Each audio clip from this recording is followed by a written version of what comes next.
Hello guys, வணக்கம் and welcome back to சிறப்பு media 2.0. நான் உங்கள் உதய். இந்த வீடியோவில் நம்ம எதை பற்றி பார்க்க போகிறோம் அப்படின்னு பார்த்தீங்கன்னா, பிக் பாஸ் சீசன் 8ஓட கடைசி வாரத்துக்கான 4வது நாளுக்கான இரவு நேர ஓட்டிங் முடிவுகளை தான் இந்த வீடியோவில் முழுசாக பார்க்க போகிறோம். ஸோ இந்த வீடியோ போகிறதுக்கு முன்னாடி நம்மளோட சேனலை சப்ஸ்கிரைப் பண்ணாதவங்க சப்ஸ்கிரைப் பண்ணிச்சுக்கோங்க. பக்கத்தில் ஒரு பெல் ஐக்கான் இருக்கும், அதையும் ப்ரெஸ் பண்ணி ஹாலில் போட்டுக்கோங்க. அப்போ தான் நாங்கள் அப்டேட் பண்ணுற ஒவ்வொரு வருஷமும் நோட்டிஃபிகேஷன் வந்து சேரும்.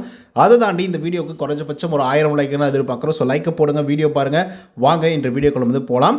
ஸோ முதல் இடத்துல யார் இருக்காங்க அப்படின்னு பார்த்தீங்கன்னா, நம்மளுடைய முத்துக்குமரன் அவர்கள் தான் வந்து இருந்துட்டு இருக்காரு. ஸோ அவர் வாங்கிய ஓட்டுகளோட எண்ணிக்கை அப்படின்னு சொல்லி பார்க்கும்போது கிட்டத்தட்ட 1,81,672 ஓட்டுகளாகும். அண்ட் பர்சன்டேஜ் வைஸ் அப்படின்னு சொல்லி பார்க்கும்போது 50.5% வந்து இருந்துட்டு இருக்காரு நம்மளுடைய முத்துக்குமரன் அவர்கள். யோசிச்சு பாருங்க, தனி ஒரு ஆளாக 50% வாக்குகளை வாங்கியிருக்காரு நம்மளுடைய முத்துக்குமரன் அவர்கள்.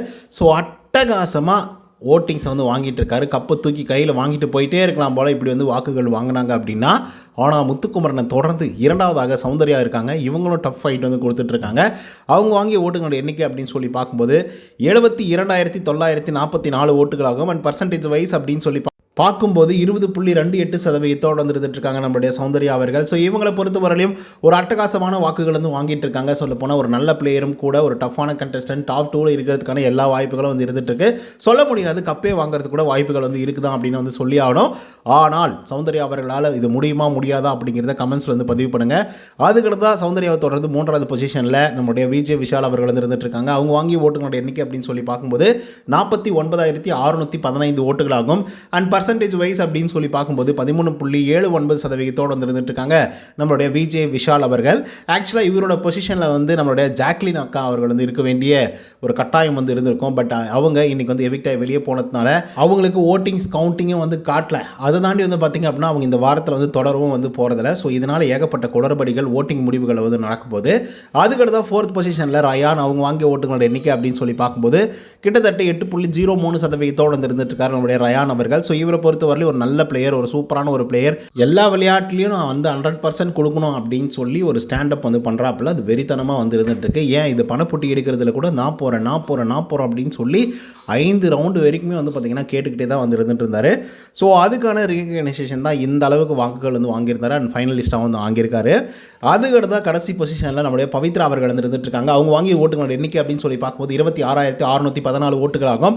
அண்ட் பர்சன்டேஜ் வைஸ் அப்படின்னு சொல்லி பார்க்கும்போது 7.4% இருந்துட்டு இருக்காங்க நம்மளுடைய பவித்ரா ஜனனி அவர்கள். ஸோ இவங்களை பொறுத்தவரையிலும் வேற லெவலில் ஒரு பர்ஃபார்மன்ஸ் வந்து கொடுத்துட்டு தான் வந்து இருந்துட்டு இருந்தாங்க. பட் இருந்தாலும் கூட வந்து எங்கேயோ வந்து பவித்ராவுக்கு வந்து அடி விழுந்துட்டே இருக்கும் அப்படின்ற மாதிரி வந்து இருக்குது. ஏன்னா எவ்வளோ தூரம் வந்து பர்ஃபார்மன்ஸ் பண்ணாலும் சரி, எவ்வளோ தான் ஹார்ட் ஒர்க் பண்ணாலும் சரி, ஃபிசிக்கல் எஃபெக்ட்லாம் வந்து போட்டால் கூட சரி, அப்போ கூட வந்து பார்த்திங்க அப்படின்னா மக்கள்கிட்ட இருந்து பெருசாக வந்து ஆதரவு வந்து பவித்ரா அவர்களுக்கு வந்து கிடைக்கவே இல்லையோ அப்படிங்கிற மாதிரி வந்து தோணுது. அண்ட் அவங்கள வந்து எப்பயுமே எங்கே பார்க்க முடியும் அப்படின்னு பார்த்தீங்கன்னா, டாஸ்க் வந்து நடக்குது இல்லையா, அந்த இடத்துல உங்களால் வந்து பார்க்க முடியும் அண்ட் கவனிக்க முடியும். அதை தாண்டி வந்து அவங்கள எங்கேயாவது பார்க்க முடியுதா, அவங்க வேறு ஏதாவது ஒரு விஷயத்தை வந்து பேசுகிறாங்களா அப்படின்லாம் கேட்டிங்க அப்படின்னா, இல்லை அந்த டாஸ்க் பேஸ்டாக ஏதாவது வந்து சில வார்த்தைகளாக சொல்கிறாங்களா, இல்லை ஸ்டாண்டப் வந்து பண்ணுறாங்களா, இல்லை ஸ்ட்ராட்டஜி ஏதாவது பிளான் பண்ணுறாங்களா அப்படின்னா எதுவுமே கிடையாது. பிளாங்காக வந்து இருப்பாங்க. ஏதாவது டாஸ்க் வச்சாங்க அப்படின்னா அவங்க பாட்டுக்கு வந்து போவாங்க, விளையாடுவாங்க. முடிஞ்ச அளவுக்கு 100% கொடுக்கணும் அப்படின்னு சொல்லி நினச்சி விளையாடக்கூடிய ஒரு ஆள் தான் வந்து பார்த்திங்கன்னா பவித்ரா. ஸோ அதனால தான் அவங்க வந்து எங்கேயோ ஒரு இடத்துல வந்து ஃபெயிலியர் ஆகிட்டாங்களோ அப்படிங்கிற மாதிரி வந்து தோணுது. ரீசன் என்ன அப்படின்னு பார்த்தீங்கன்னா, இந்த விளையாட்டை பொறுத்தவரையிலையும் டாஸ்க் வைக்கிறாங்க, கேம்ஸ் வைக்கிறாங்க, அது மட்டும்தான் விளையாட்டு அப்படின்னு நினைக்கக்கூடாது. அது மட்டும்தான் ஷோவுக்கு வந்து உதவும், அது மட்டும்தான் மக்கள் வந்து பார்ப்பாங்க அப்படிங்கிறதெல்லாம் கிடையாது. இப்போ நம்ம கூட வந்து 1 hour எபிசோடு வந்து பார்க்குறோம். அந்த 1 hour எபிசோடில் எவ்வளோ தூரம் டாஸ்க்கை மட்டுமே வந்து காட்டுறாங்க. டாஸ்க்கெல்லாம் தாண்டி அதை தாண்டி நடக்கக்கூடிய சில விஷயத்தை தான் வந்து பார்த்திங்க அப்படின்னா காமிச்சிக்கிட்டே வந்து இருந்துகிட்டு இருப்பாங்க.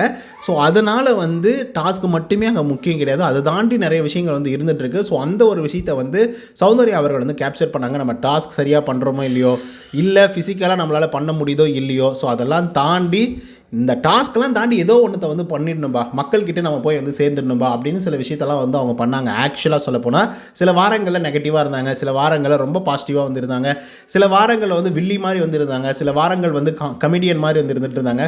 ஸோ அந்த மாதிரி வந்து சௌந்தர்யா அவர்கள் வந்து வாரம் ஒவ்வொரு மாதிரியான ஒரு டிரான்ஸ்லேஷன் வந்து காமிச்சிட்டே வந்து இருந்துட்டு இருந்தாங்க. ஸோ அதனால தான் சௌந்தர்யா அவர்கள் இவ்வளோ தூரம் பேசும் பொருளாக வந்து இருந்துட்டு இருக்காங்க.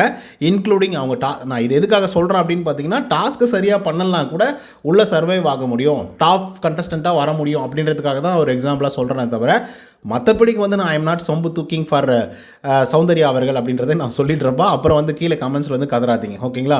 ஸோ அந்த ஒரு விஷயத்தை வந்து எங்கேயோ ஒரு இடத்துல வந்து தவற விட்டுட்டாங்களோ பவித்ரா அப்படிங்கிற மாதிரி வந்து இருந்தது. ஸோ அந்த ஒரு கான்செப்டுக்காக தான் நான் வந்து சொன்னேன். அதுக்கடுத்து வந்து பார்த்திங்க அப்படின்னா இன்றைக்கி வந்து ஜாக்லின் அவர்கள் வெளியேறி போயிருக்காங்க. இதை பற்றி நம்ம நிறைய விஷயங்கள் வந்து பேசியிருந்தோம். ஆனால் இதில் வந்து நிறைய பாலிடிக்ஸ் எல்லாம் இருக்குது. அதில் எந்த விதமான மாற்று கருத்துமே கிடையாது. ஏன்னா ஜாக்லினுக்கு அது வந்து நடந்திருக்கக்கூடாது அப்படின்னு சொல்லி நம்ம வந்து பயங்கரமாக கதறோம். பட் அந்த டாஸ்க் வந்து பார்த்திங்கன்னா காமனாக வைக்கக்கூடிய ஒரு டாஸ்க், சரிங்களா? நேத்திக்கு வந்து காமனாக தான் வச்சாங்க. முத்து ஃபஸ்ட்டு போனார், ரெண்டாவதாக ரயான் போனார், மூணாவதாக காலையில் பவித்ரா அவர்கள் வந்து போயிருந்தாங்க.